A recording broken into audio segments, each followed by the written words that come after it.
Hello বন্ধুরা, আসসালামু আলাইকুম। তোমরা সবাই কেমন আছো? আশা করি ভালো আছো। আমিও ভালো আছি। আজকে আমি ব্রয়লার মুরগির ভুনা করব। তেল গরম হয়ে গেছে, এখন পেঁয়াজ কুচি দিয়ে দিব। পেঁয়াজ কুচি তুলেও বাদামি রং করে ভেজে নিব। পেঁয়াজটা বেরেস্তার মতো করে ভেজে নিয়েছি। এখন আদা রসুন বাটা দিয়ে দিব। এভাবে বেরেস্তার মতো পেঁয়াজ ভেজে নিয়ে মাংস রান্না করলে মাংসের টেস্ট অনেক গুণ বেড়ে যায়।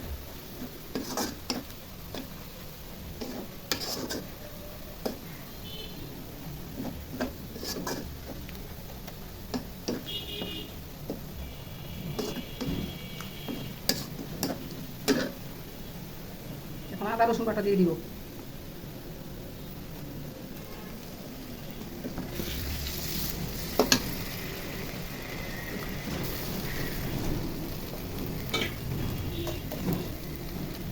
আদা বাটা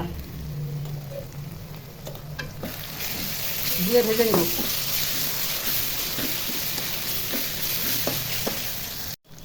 হলুদ, মরিচ, ধনিয়া, লবণ, জিরা একসাথে দিয়ে দিব। একটু পানি দিয়ে কষে নিব।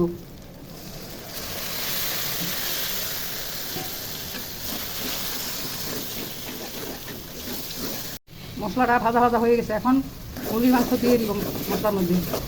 মাংসগুলো ধুয়ে পরিষ্কার করে নিয়েছি।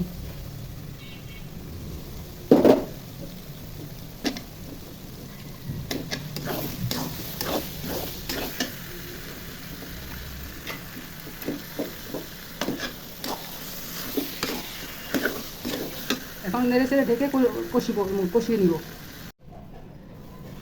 এখন সব মশলাগুলো দিয়ে দিব। তেজপাতা, দারচিনি, লবঙ্গ আর একটা জয়িত্রী ফুল দিয়ে দিব একসাথে।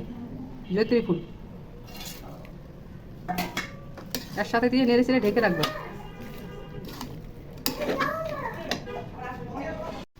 মাংসটা ঢাকনা উঠে নেড়ে চেড়ে দিই। আরও দুবার আমি নেড়ে চেড়ে দিয়েছি।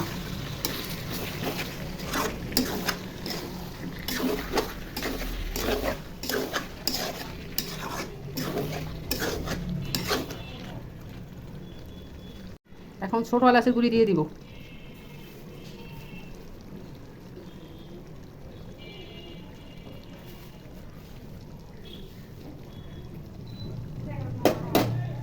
নেড়ে চেড়ে দিব।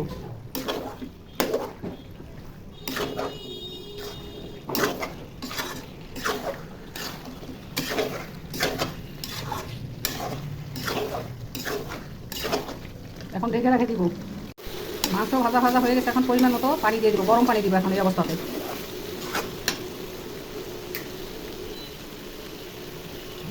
এখন গরম পানি দিয়ে দিব। মাংসটা নেড়ে চেড়ে ঢেকে রাখবো।